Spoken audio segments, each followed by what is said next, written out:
പച്ചയായ ജീവിതത്തിൻ്റെ ആവിഷ്കാരങ്ങളാണ് വിനോയ് തോമസിൻ്റെ എഴുത്തുകൾ. കേവലം ഒരു കഥ പറയൽ മാത്രമല്ല അദ്ദേഹത്തിൻ്റെ എഴുത്തുകൾ. അതിനപ്പുറം തൻ്റെ എഴുത്തുകളിലൂടെ കൈമാറുവാൻ ഒരു സന്ദേശം എപ്പോഴും അദ്ദേഹത്തിനുണ്ട്. അതുതന്നെയാണ് വായനയ്ക്ക് ശേഷം കാലങ്ങളോളം വായനക്കാരൻ്റെ മനസ്സിൽ കഥാപാത്രങ്ങൾ ജീവിക്കുന്നതും. അസാധാരണമായ വായനാ അനുഭവം സമ്മാനിച്ച ഒരു ഗ്രന്ഥമാണ് വിനോയ് തോമസിൻ്റെ DC ബുക്സ് പ്രസിദ്ധീകരിച്ച പ്രോത്താസീസിൻ്റെ ഇതിഹാസം. മനോഹരമായ 2 നോവലുകളാണ് ഈ ഗ്രന്ഥത്തിൻ്റെ ഉള്ളടക്കം. കുടുംബം എന്ന വ്യവസ്ഥിതിക്ക് വേണ്ടി, അതിൻ്റെ കെട്ടുറപ്പിനു വേണ്ടി വാദിച്ച പ്രോത്താസീസ് അവിചാരിതമായി പങ്കെടുക്കേണ്ടി വന്ന സാഹിത്യ കൂട്ടായ്മയിൽ ഖസാക്കിൻ്റെ ഇതിഹാസം എന്ന നോവൽ വായിച്ചിട്ടില്ല എന്ന പേരിൽ പരിഹാസിതനായിത്തീരുന്നു.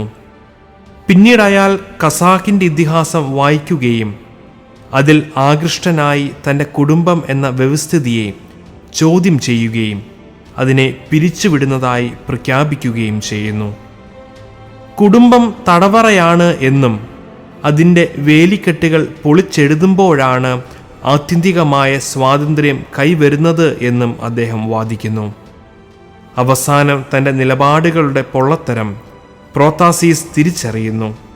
കുടുംബ ബന്ധങ്ങളുടെ പവിത്രതയാണ് വിനോയ് തോമസ് ഈ നോവലിലൂടെ സംവേദനം ചെയ്യുന്നത്. ഈ ഗ്രന്ഥത്തിൻ്റെ 2ാമത്തെ നോവലാണ് നാന.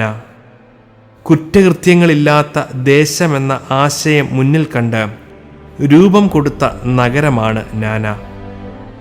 ആ ദേശത്ത് കുറ്റവാളികൾ ആരോ കടന്നുകൂടിയിട്ടുണ്ട് എന്ന രഹസ്യ വിവരത്തെ തുടർന്നുള്ള അന്വേഷണത്തിനാണ് രഹസ്യമായി പോലീസ് ഉദ്യോഗസ്ഥർ അവിടെ എത്തുന്നത്. അതിൻ്റെ അന്വേഷണം കൊണ്ടെത്തിക്കുന്നത് തെറ്റും ശരിയും തമ്മിലുള്ള അന്തരത്തെ കുറിച്ചുമാണ്. ഒന്നിനൊന്നോട് കിടപിടിക്കുന്ന ആശയ സമ്പുഷ്ടമായ 2 നോവലുകൾ. ഈ പുസ്തകം ഏറെ വായിക്കപ്പെടട്ടെ, ചർച്ച ചെയ്യപ്പെടട്ടെ.